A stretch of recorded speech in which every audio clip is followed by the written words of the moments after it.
Okay, here we are, ladies and gentlemen. We just finished with the physical part of our program, and now we're getting into more of the mental part of our program. This morning from the University of Montana Philosophy Department, we have Soazig Bihan, who's with us. She's kind of the hostess, I guess, of the Philosophy Department. Also joining us, Matt Strohl. Morning, Matt. How you doing, man? I'm great. How are you? Welcome to the show. Thanks. All right. And Soazig told me we're going to be talking about social media. So maybe some of what we talked about the first half hour will pull over, because there's certainly a lot of fecal matter apparently on the social media platforms. It seems. Anyway. Anyway, I'm going to turn it over to Soazig and let her lift our intellect a little bit. Okay. Yeah, Hi, I won't talk Soazig. about poop. All right. So. Okay. Good morning. Well, you have a youngster though. I do, and I actually. You have a 3-year-old. Mention I just went through the potty training. Okay, well there you go. I should have listened to that. Okay, to that show. keep going. All right. So social media. The way I see it is that, so obviously we'll talk at some point about fake news because that's what people want to talk about right now, right? And it's an interesting topic, and we've just had some interesting news about how those fake news turned out to be very real. The way I see it is that we have created this kind of monster by creating fake selves and fake friends and a fake world in which we see only what we want to see, and then I see fake news just as a continuous thing, It's a natural byproduct. A natural byproduct of this trend that we've been. So by fake self, I mean that we all know that on Facebook we present ourselves in a very specific way, and we don't show the hard work of life. We show the smiley faces and wonderful achievements of our families and friends. Hello, I'm Bob, and I'm a scumbucket. You know, right? We don't put that out there, do we? No, we don't. We don't do that. Okay. I want to meet that guy. Go ahead. That guy probably doesn't have any friends to see his post. Exactly. And we have, hundreds of friends, which doesn't mean anything. That's not true friendship. We all know that. And then we have this tendency just to like whatever we want, and we don't do the hard work to. We don't represent the hard work of life. We don't represent the hard work of friendship. We don't represent the hard work of looking for information and looking for truth. And so all of this brings us to a sphere in which we just get things easy and happy and everything we want. And it's a lot of wishful thinking. And we've lost contact with the hard reality. We've created a fantasy world. Exactly. Okay. All right. I understand your critique of social media as a replacement for real existence, but can you see a role for social media as a tool or as an avenue for experiencing life in a different way than you might normally experience it?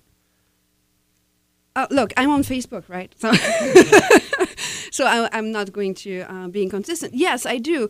But I also know that when I am on Facebook, I am very careful about what I post. I'm very careful about what I do. I always ask myself whether my dean and the president of the university, we don't have right now, but president would be okay to see my post. I'm very careful about what I post out there. And I also know that those friendships don't mean anything unless I have a regular, unless I give real phone calls and I have real experiences with my friends. And I think that's the problem. And in a sense, and I'm very, I want to give credit to the person I'm the kind of thought that I'm working on here. So I'm thinking about Albert Borkman's work on the device paradigm and the idea that all that technology gives us easy access to fast food, to fast thought, to fast everything, which brings us away from the real experience, the authentic experience, which always requires hard work. But I should probably So Matt, jump on that microphone. Yeah, I think Soazig is basically right, but that there's also another side of the story, right? I mean, he's right in the sense that it's not just social media, right? You can bring virtual reality, interactive video games, right? Things like this into the story where you can have a sort of separation between your physical embodied self and then the way you're living your life, right? And you can live your life through, as Soazig mentioned, the sort of pictures that you want to pick and choose to present what your life is. So the truth might be you're drowning in diapers all the time and dishes, but the pictures you post are like you and your baby on the ski slope, right? Like this is your life. So there's and there could be a sense in which living in this sort of constructed fantasy world that you lose touch with the norms of truth that are enforced on us in reality, right? And I think that definitely that's part of the story as to how people come to be. I think what you're describing is schizophrenia. Well, there is something like this. There's some kind of disconnect, right, between our world out there and the real world, which has a kind of bad feedback on the real world, which makes it not feel right. Well, really, the real world is about authenticity, is about hard work. It's hard to be on the ski slope as well, right? You fell, and we don't put that picture out there. I want to point out something that I've experienced in the last year that I think is contrary to kind of the run of this conversation, which is that it makes Facebook as a happy place, an isolated kind of paradise that we make for ourselves to experience what we want to be. And, in the last year or so, about a year and a half ago, a good friend of mine, actually it was only 4 or 5 months ago, he died. And I experienced his death through Facebook. His family was grieving. They probably would not have sent me a personal letter because I was just kind of a close friend when we were living in Japan, but he went to Canada, I went to Montana. We both had kids. Our families kind of separated, but we were very close when we were in Japan. But, I wasn't close to his wife as much as I was to him, so they probably wouldn't have known the connection. I probably wouldn't have gotten a letter. I probably would not have experienced his death except through Facebook and maybe tangential friends. Another story, another good friend of mine, also from Japan, she died of cancer. I walked through the last 3 years of her cancer treatment and then eventually her death through Facebook. I mean, those are pretty real experiences that most people don't have because those doors are closed to us in the regular world, but they were opened through Facebook to me. We're up against a break. So if you have a question or comment, social media is an entire universe to itself. We would like to hear from you folks if you really like young people live on social media. I mean, quite literally live on social media. Take away their cell phone and they're, they get all sorts of nervous twitching and that sort of thing. 721-1290 is our number. 1-800-568-5309. We'll be right back. We're back. 721-1290 is our number, 1-800-568-5309. Once a month, we have the folks from the University of Montana Philosophy Department drop by. Soazig Bihan is our hostess, and Matt Strohl is also joining us. Now, John, you just gave a very poignant example of how Facebook and social media has kept you in touch with people and really helped to share in their lives, right? Well, and my main point behind that was that it was basically the only avenue I can imagine where I would have experienced suffering and death in a way that I did. I guess you might have a long conversation with someone, but in the instance of a sudden death, like my friend Jamie, I would not have probably even been notified for quite a while through a friend of a friend that he had even died. And yet when he died, I immediately saw the grief and support that were flowing in. I went to a concert the next day and I spent the whole time crying. I mean, that sort of grief, that human moment, I just wouldn't have had if Facebook weren't around, frankly. Right. And Soazig, when she introduced the issue, mentioned. KGVO, this is John. Mm-hmm. Go ahead. Oh, sorry. Mentioned the thought of our colleague Albert Borgman. So Borgman has this idea of the device paradigm, right? And the problem he thinks emerges not when you simply have a device that makes something easier and removes the effort, right? So as John was saying, there can be a real instrumental value to that. So for instance, I'm from upstate New York. I have a lot of old friends that I wouldn't otherwise get to see if not for Facebook. It keeps me in contact with them, and that's meaningful and important to me, right? So there's this instrumentality of the technology. The technology lets you stay connected to people, right? But the technology becomes problematic when it starts to hide the very goal that it's meant to promote. So a clear example is, the point of the smartphone, let's say, is to make you more connected with other people. But then you're sitting across the table from your wife or your husband or whatever, and you're both on your phones, right? And so it's a joke, but I mean, we've all been there. We've all go to a restaurant and look around, and half the people there will be doing that. And there's a point where this technology that's supposed to have the result of making you more connected is actually making you less connected, and it's hiding that fact from you. Okay, right? So here's the question. How do you control that? I mean, obviously, social media is something that is under your own control. And unless you're a parent, and you've got control over your children. But if you're an adult and you have lost control over social media, I mean, the government is not going to step in and say, we're going to help you, get over this addiction to Facebook. They're not going to do that. I mean, it's quite literally, you're out there on your own, right? Right, and I think the first step is to raise awareness in people, because I think a lot of the time people fall into these grooves, right? There was this great Louis C.K. bit where he saying you feel sad for a second, or you feel alone for a second, and you pull out your phone and you get on there and it goes away, right? You're connected, you're LinkedIn, whatever, and there's this thing where we do this unreflectively. Right, and it's like a drug. It's like you can't. It's like I even have this problem where I'm trying to watch a football game, but my phone's calling to me, and then I miss the touchdown, right?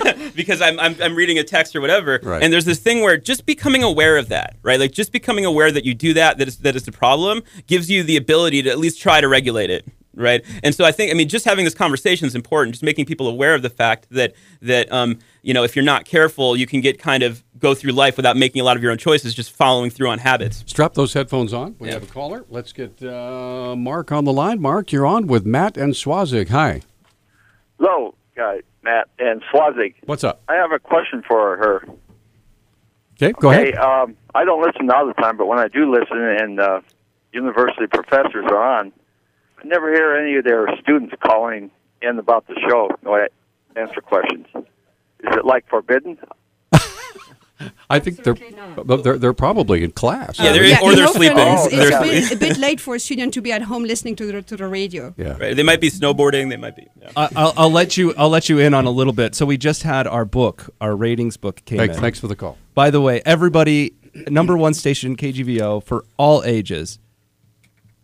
Over 26, right? So you get that 25 number. That is a hard group of kids or adults to get interested in talk. So maybe that's part of the problem. Yeah, Todd. Interestingly, one of my students told me that actually he's a regular listener and he's a non-traditional student, which means that he's a father and an adult. So that's the one who came to me and say, I'm listening to this show. I really love it. Some of our students maybe, but again, this is finals week. And in general, no fairness, it's just a little late for them to listen to the show. Okay, so there you go. And plus, you don't want to call into your teacher and they get shot down. Like, will that affect your grade in class? I don't know. A question though. So we were talking about media, Facebook, the impact it has on our lives. One of the things that I thought was interesting when we talk about the way people connect via Facebook is I kind of experience the world in the old psychological framework of extroverts and introverts, right? When I think about the way people interact with each other. And I found that messaging very much empowers introverts and neuters a lot of the power extroverts have to sway conversation and dominate dialogue. And I think that is an interesting format. You find people that might not otherwise talk to you, maybe even at the dinner table or at the restaurant, empowered to talk to you kind of on an equal playing field. Right. There's a similar effect, I think, that has been a little bit studied in the classroom.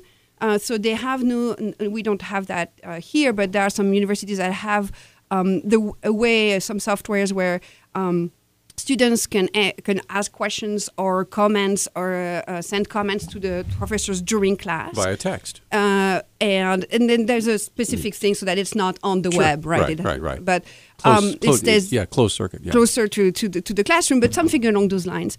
And what's interesting is that there was a similar phenomenon in which soft-spoken students would feel more free to or more capable of getting out there and put that voice out there. So the point is not, of course, to say that everything about technology is bad, right? That would be just a silly claim to make. The point is more that we have to, just like with any tool, we need to be aware of its limits, and we need to be aware of what we ought to be doing in order to learn how to seek the truth, do the hard work, and live the good life. You also need to be respectful of its power.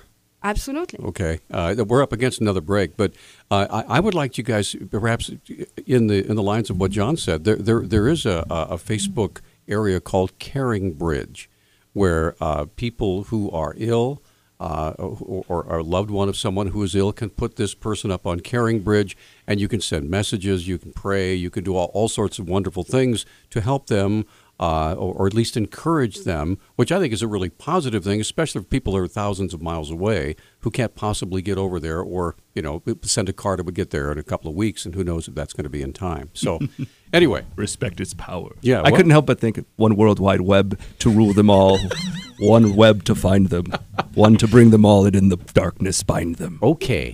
Thank you, Gandalf. We'll be right back. Great.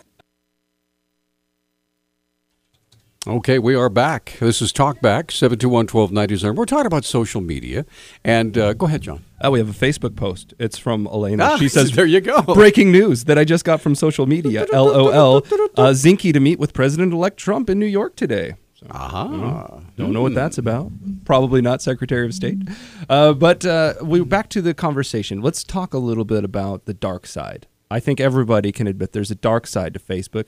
As a tool to enhance or to kind of exhibit human behaviors, there's obviously a dark part of humanity that does bad things, whether it's child pornography that's spread around on the internet, or fake news. It seems to be the talking point of the day, or bullying, or there's obviously this aspect of social media. And you said right before the break that you had ideas on how to fix things, or we should be talking about ways to make it better. So I assume you do. So what are some of your thoughts on some of the bad things that the internet brings us, and what we should do about it? Right. So there are some. I don't know that I have the answer. No, I'm a philosopher, so I don't have answers, but I have ways to frame the question in such a way that makes sense. But one thing that comes to mind is to put those algorithms that take out the fake news, that take out the bad stuff, right? So that's one way you would think, well, let's cut it off, right? Let's cut it off. How would you know, though? The question is, how do you do that, right? So Facebook is just, they've instituted this, they've added this feature where you can report something as fake news. So just like you can report something as spam or as abusive, you can report it as fake news. Right. That sounds double plus dangerous. Exactly. To me. Right. So here's the problem. There's a number of problems. So first of all, like we've already seen that, like both on the left and the right, there are these internet savvy younger people that can wreak tremendous havoc with the power of technology. So for example, like those Insta polls after the debates, right? The Trump supporters from 4chan could go on and just juice those right up, 90% say Trump won or whatever, right? And then you get this seemingly legitimate result, which is 90% of the people watching thought that Trump won, when really that wasn't a scientific poll, right? Well, so you get the same kind of effect where there's some news that people don't like, and they can remove it from the internet by just spam reporting it as fake, right? And then if you have an algorithm, so here's the bigger problem though. Right, that there are legitimate news outlets, both on the left and the right, that look a lot like fake news but aren't. Right, like Breitbart, or on the left, there's Raw Story. Right, those look just the fake news as trying to look like those sites. Right, so the problem is that I don't believe any algorithm could successfully discriminate between something like Breitbart or something like it, and fake news. And we really don't want to see that. We really don't want an algorithm that's filtering out the more extreme left and right positions by default, right, because they can't distinguish them from fake news. That's scarier than fake news. Well, I think we're at this era where most humanity hasn't properly developed its BS detector online yet. And we're slowly working towards that end. But our speed of trust with stuff on the internet, you can tell in the last 6 years, it has been much better honed than it was 6 years ago. And before that, frankly, I think fake news or people lying or telling old wives' tales or whatever is always going to be a problem with humanity, whether it's online or not. And to try to curtail it ends up being a kind of freedom of speech danger to me. Absolutely. Yeah, absolutely. The problem with the internet, so yeah, fake news was always around there, right? We were always the guy in your school who was saying stupid things and told all fake stories. The trick here is that we're talking about kind of this spiraling phenomenon where people share and share and share things without checking anything, right? So one of the examples I have is those buses in Austin that were bringing some people for a conference, and was just a small tweet, right? Oh, those are the fake protesters, anti-Trump fake protesters. And that went to 44,000 times shared. And it was even tweeted by Trump at the end of the day. And that was totally false. And even if there was a statement on Fox News that was issued, that doesn't change anything, right? People want to see it because confirmation bias. We should explain that concept. And they want to believe it. They want to believe it, so they believe it. Don't check. And so yes, we do need to have. I mean, seriously, I think we have to have in public education.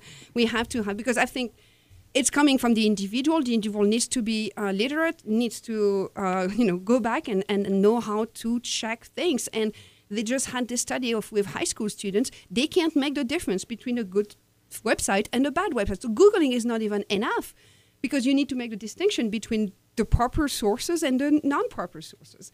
And it's hard. So, okay, we have in Missoula, for example, right now we test on 2 major subjects for the Common Core curriculum is language arts, English language arts, and math, basically math skills. And, schools like Franklin fail in both categories, most kids, or are just about 50-50 when it comes to English language arts, and I think less than 25% when it comes to math skills, which is pretty depressing. And now you throw in the internet and try to make it accessible to kids. I mean, it just sounds like it's going to be really hard to teach the fundamentals of critical thinking when it's hard to teach the fundamentals of the alphabet. It's even harder than that, right? Because I'm sure everybody listening right now, they think this doesn't apply to them. Everybody thinks, okay, well, right, everybody thinks I'm really good at filtering what's real and what's fake. It's called the Dunning-Kruger Effect, right? This is that people, if you have a low skill at something, let's say you're a bad driver, you're more likely to think you're a good driver because you're not acquainted with the standards appropriately, right? So people in all areas of life systematically overrate their abilities when they have low ability, right? This is just a very common phenomenon. So the problem is everybody thinks that, including me, Soazig, everybody thinks this isn't me. This is other people that do this. And I mean, I fell for this. I fell for the Star Wars is going to need extras to film around Missoula fake news, right? I totally fell for this because I wanted it to be true. I really wanted to be an extra in Star Wars. I showed up. Is that why you got your Chewbacca beard on? Yeah, exactly, right. So the problem is even deeper. That it's not only is it like, okay, we would need to introduce an entirely new curriculum in school. The problem is even when people like begin to learn this skill, they're going to overrate their own ability at it, and they're going to continue to make these mistakes and think that they're not the one making them. Okay, here's a question. I'm going to throw this out. We'll take a break, and you guys tell me if I'm all wet here. The internet has been around for a while, but when you talk to, as far as society as a whole, it's still relatively in its infancy.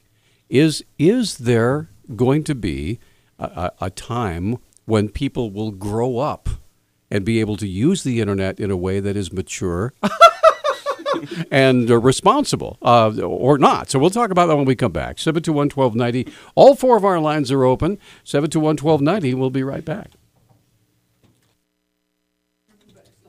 This is Talk Back. All 4 of our lines are open. 721-1290 is our number. Soazig Bihan with us, and Matt Strohl from the philosophy department, University of Montana. Both are professors there. And we've been talking about social media.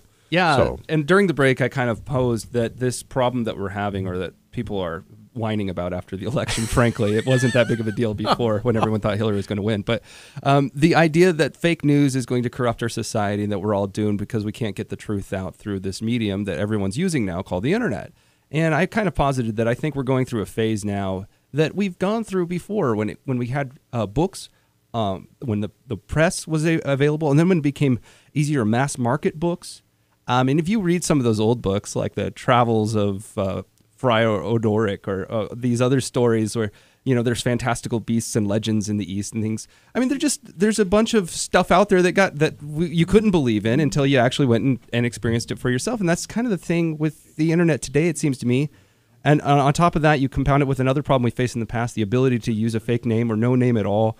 We had that with the Revolutionary War. People were posting, kind of encouragements to join the revolution, but they didn't want to necessarily put their name on the thing because they might be, hung for it. So there's a benefit and there's negatives to all of this freedom that we have. And I think that in the long run, we will learn as humanity kind of deal with this and to build up what I call the BS detector, or a sense of trust in better sources. And I think that this way is better than the old way of established, curated news sources like the New York Times or the Washington Post or NBC or ABC, a bunch of big conglomerate businesses that have self-interest and are located in some giant cities. And they have enormous power. Exactly. Yeah, so that's kind of where I stand. I think you have a trade-off, right? So on the one hand, you have the option, the old way that it used to be, where, again, like NBC, ABC, CBS, Washington Post, they're curating all the information we're getting.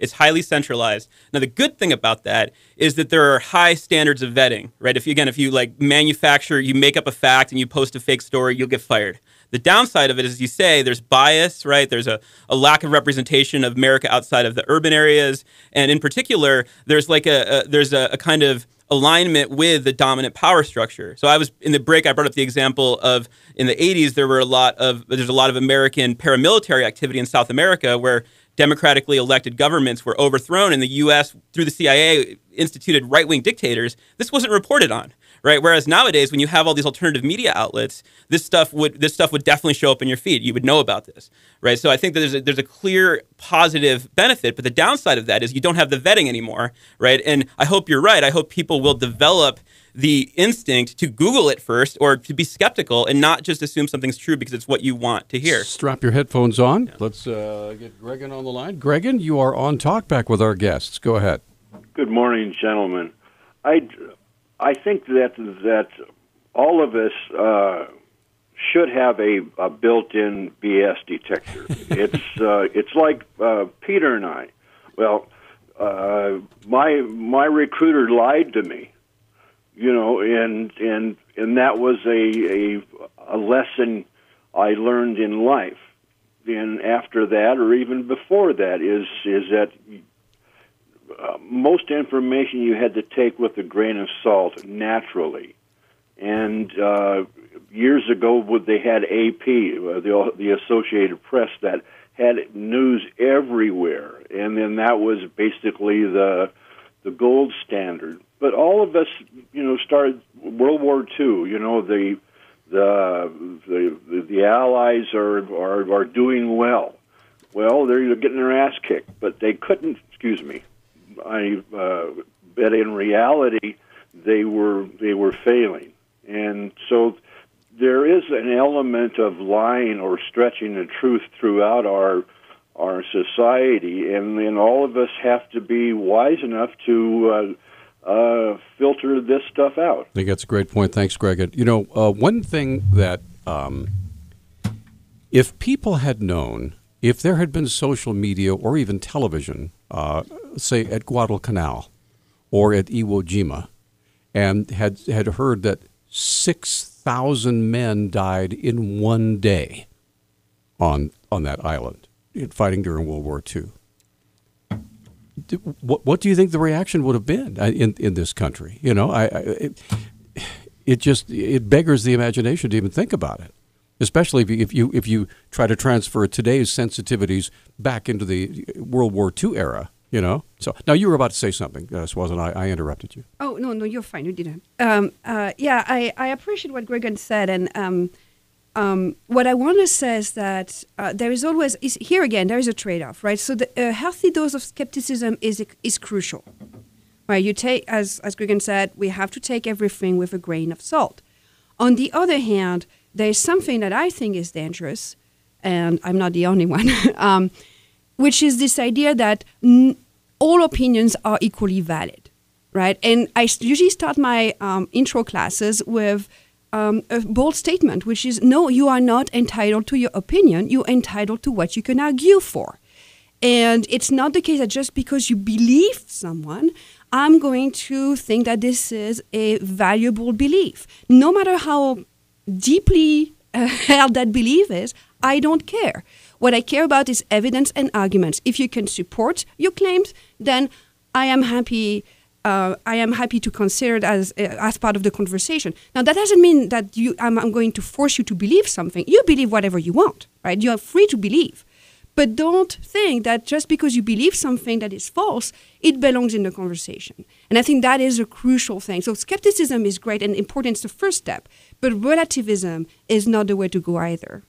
Okay, so is skepticism a building block in a good philosophy or what? Absolutely. That's the first step. Okay. The first phase is to know that you don't know. There should just be this phase. When you encounter a piece of information, there should be this step, which is evaluating it, right? And again, I think we all do that a lot of the time, right? Even the worst offenders do this a lot of the time. But the problem is that there are these nuggets where they're on social media, you see, let's say, I'm going to use an example from the left, right? So Standing Rock, right? After the Army Corps of Engineers announced that they were not going to grant an easement, there was a rumor that I saw shared by a number of people that I know on the left saying they're going to keep drilling anyways, right? They're going to keep drilling anyways and pay a fine. Now, I Googled it. This was the first thing I did, and I found there was no evidence whatsoever that this was true, right? It sounds like it might be true. It's the kind of thing they might do, but I saw a few posts that people made getting shared over and over and over again. And people are like, no, we got to all go there. We got to send money. We got to go stop them they're going to drill anyways, right? and the thing is that it's because there's this suspicion, this narrative, and that people were so ready to believe it. So people that might ordinarily stop and take a critical moment, they're so worked up that they didn't do that. And the tricky thing is training yourself to have that pause and to take that step of evaluating the information always.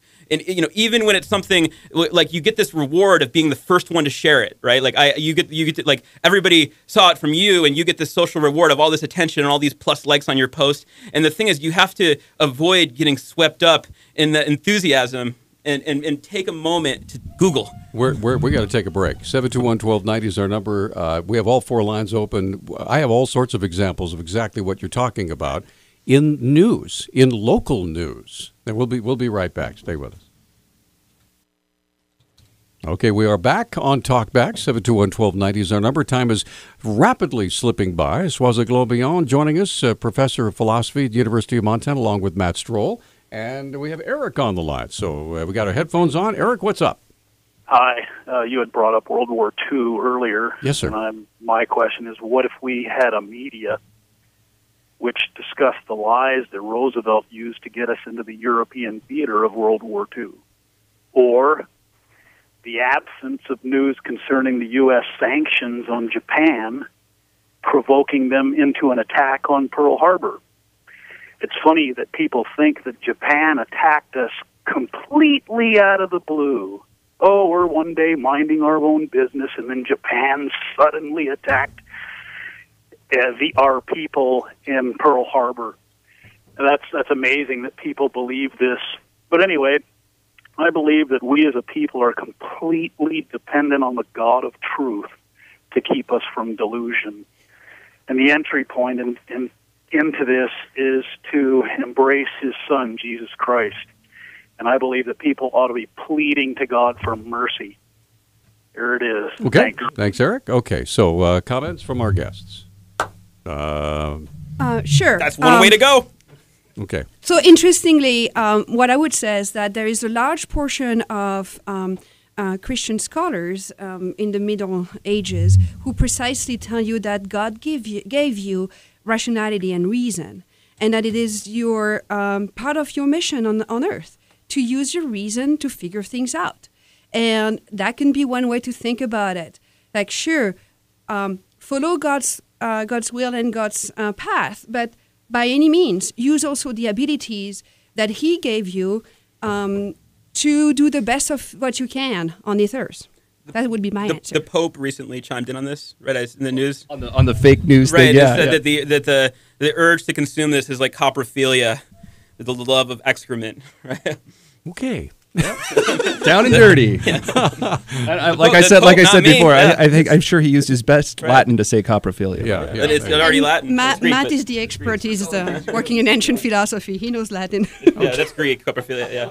Oh, we get you and Rob Nadelson together. He's also a Latin scholar. So, anyway, when we talk about the internet, we'd love to have your thoughts. Let's get Wes on the line. We got our headphones on. Let's get Wes. Wes, thank you for holding, sir. You're on Talkback. Oh, yeah. Eric, what a load of crap about the misinformation concerning why the Japanese attacked us. We had every right to embargo them. If you are a student of history, you know that they were carrying on all manners of butchery against the Chinese people. So we'll just put that to rest right now. But the other thing, I do agree that, we need to be skeptical of some of the claims of things that we hear, and we need to search for truth and the reality of it, because there's really only one truth. There's many perspectives, but there's only one truth of any given situation. Okay, thanks, Wes. Thanks for your call. Oh, thanks. I'm going to posit something I think that philosophers might find dangerous. I think that maybe social media will improve philosophy, and here's why. Because... And there is a trap, and I acknowledge that people can get in a trap of only going to the same people or the same sites. The same trap we run into in our daily lives if we only have one or two friends. That limits our perspective on the world. But because the internet allows so many perspectives, it opens up more avenues for people to have what some call the anthropological perspective, that ability to be living in a society but yet be self-critiquing of the society that you live in. And the reason why is like you're on Facebook, right? And I have friends that are on the left and friends that are on the right. And so I'm in this kind of pleasure dome of watching idiots on every side. You know, it's really easy for me to say, like, I don't think like that, and I don't think like that, and I can critique this, and I can critique that. And I think it's made me a little bit more skeptical. It's made me more questioning. It's helped me see the world in a different way. And I would say those are all aspects that a philosopher would herald. You're lucky because I mean, very few of us are able to see both feeds, right? Like, so there's a great, you can Google red feed, blue feed, and you can see the problem is the algorithm doesn't want you to see both sides, right? Like, if you click, so let's say you click like on a lot of stuff like anti-Trump, you're going to see that and only that. You click like on a lot of stuff that's pro-Trump, you're going to see that and only that. And it really takes a concerted effort to try to assemble a feed that will give you a balanced perspective, right? So if you're somebody that's able to do that, that's awesome. But for a lot of us, just because of who we're friends with, just because of what we actually do like, unreflectively, the algorithm ends up whittling it down to just a small sliver. But it is much easier these days than it was when you were just friends with all your friends in New York and they all thought the same way, or friends with all your friends in Missoula and they all thought the same way. Okay, we're going to take a 1 minute break. We'll be right back. Stay with us. Okay, we're back. Just a few more minutes left here on Talkback. Our guests are Soazig Bihan, professor of philosophy at the University of Montana, along with Matt Strohl, also a professor. And let's get back on the phone. Dave, thank you for holding, sir. Go ahead. Yeah, good morning. I believe part of the problem is people, absolute. People believe they are right, and people who don't agree with them are wrong. Right. And they are on the side, yes, exactly. And they're always, I am on the side of the angels, whether it be religion, politics, or what have you. I am guaranteed to be right, and you are wrong.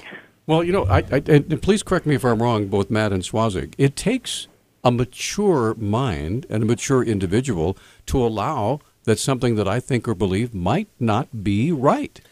This brings up the topic of epistemic closure, right? So, thanks, Dave.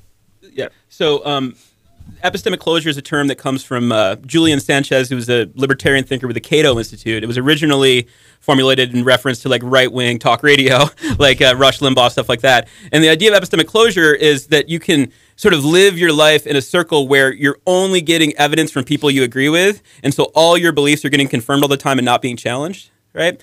And as John mentioned, nowadays the problem is that it used to be you had to take some effort to do this. You had to like deliberately tune out things that challenged you, but now the algorithm does it for you, right? So I mean, I think a good solution is like what John was describing. Click like, if you're a liberal, click like on the National Review. If you're a conservative, click like on Atlantic Monthly. Right, and you have to then read what the other side has to say and take it seriously. And you're not going to agree with it, but you'll at least have an informed viewpoint, and your feed will start to diversify. Right, like if you have, and you'll start to see conflicting points of view, and even if you don't agree with the other side, it'll at least make you aware that there's an issue here, and you won't unreflectively proceed as though you already know everything. Right, I think that's exactly right. I mean, I have students on both sides, and I'm Facebook friends with a lot of my students for better or worse. And it was really interesting just before the election to see those two feeds diverge, basically. Mm-hmm. As you said, you have idiots on both sides. So no matter what, it takes a consensus effort to go see the other side. It was true in New York when you were with your friends. Bringing someone that you disagree with and have that conversation with them and listen until it hurts. Because you're not there to show them they're wrong. You're there to try to understand what they're talking about. And presumably, they're not totally crazy. And so being charitable is part of, and interestingly, I think that this maturity you're talking about is something that, going back to that idea that people with lower abilities think they have higher abilities, this is typically what the philosopher says. They're like, I'm not sure about this first, right? And it sounds like you're incompetent, but actually that is the first stage of maturity is like, I'm going to hold on before I say anything because I'm not clear on that issue. And that's something I do in my class. That's something we do all the time. And this is what drives people on both sides of the political argument crazy. Because either you're with me or you're against me. You know, either you're for me or against me, or you're either with Trump or against Trump. There is no, I like this and I don't like this. I like this, I don't like that. So when you do that, it looks like you're dithering to some people. Absolutely. It's infuriating, especially when I say I don't have an answer. Right? So here's a difficult question. What's your view? Well, there's this view, there's this view. The argument for this view is this. The argument for that view is that. You're just prevaricating. Come on, make up your mind. Exactly. But no, the problem is that I want to be charitable to both views, which doesn't mean that all of them are equally valid. There are better and worse arguments and better and worse evidence. So when it comes to social media then, Soazig and Matt, is there anything that can be done externally, from an external point, to try to, if you will, corral or bring it into control, I hate to use that word, social media, so that it doesn't just explode like it does? I don't think that it's something that should be regulated. We don't want a ministry of truth here, right? Like we don't want something like that. I think that the solution is rather on the side of education. Take a philosophy class. Right? Really, no. Spend and also vote for legislators who want to spend money in education. Doing our part to boost enrollment. Right, because I mean, this is what we teach you to do. Right, this is what we teach you to do is to question things and to be skeptical in an appropriate way. I'm skeptical of spending more money on education. And we have 2 minutes left. So so let's wrap this up. We go through this. I just want to answer from both of you what you think. Do you think that the internet and social media will enhance the ability or detract from the ability of people to use the tools of philosophy? I think overall it might detract because of confirmation bias before all those well-known cognitive phenomena that have been very well studied at this point. And we're just bad at logic. We are bad at seeking the truth. And unless people take a conscientious step to learn about how to do with this, and it's hard work, then we are in trouble. Well, the very tools you're talking about, maturity and discipline, don't necessarily go with the internet. It doesn't. So Matt, what do you think? I mean, I share the unfortunately cynical outlook. Although, I mean, I don't think it's hopeless, right? I mean, as far as actual philosophy getting done on social media, right? I mean, it's as far as like as a profession, I meet someone at a conference, I'm Facebook friends with them now. We end up doing some philosophy on Facebook chat. I mean, it's the connectivity is awesome, right? The connectivity is awesome, but the problem is, again, as Soazig said, it's going to gravitate to the lowest common denominator, right? So I think the technology has the potential to be very beneficial and positive, but it depends on the people using it, and the people using it, they need to come to it from a different place, namely a more educated one, in my view. Okay, we are out of time. Thanks to both of you. We appreciate the conversation. It's always stimulating, and we appreciate that. Tomorrow, we're actually supposed to have some more folks on from the University of Montana. We are hoping that's going to. We are got our fingers and toes crossed. I'm hoping for the interim president. Yeah, hoping for Sheila Stearns. We're working on that feverishly. But if it doesn't work out, hey, we do the best we can. By the way, I just threw a softball up in the air. If UM wants to hit a home run back to me and bring Sheila Stearns on that. Have a great day, everybody.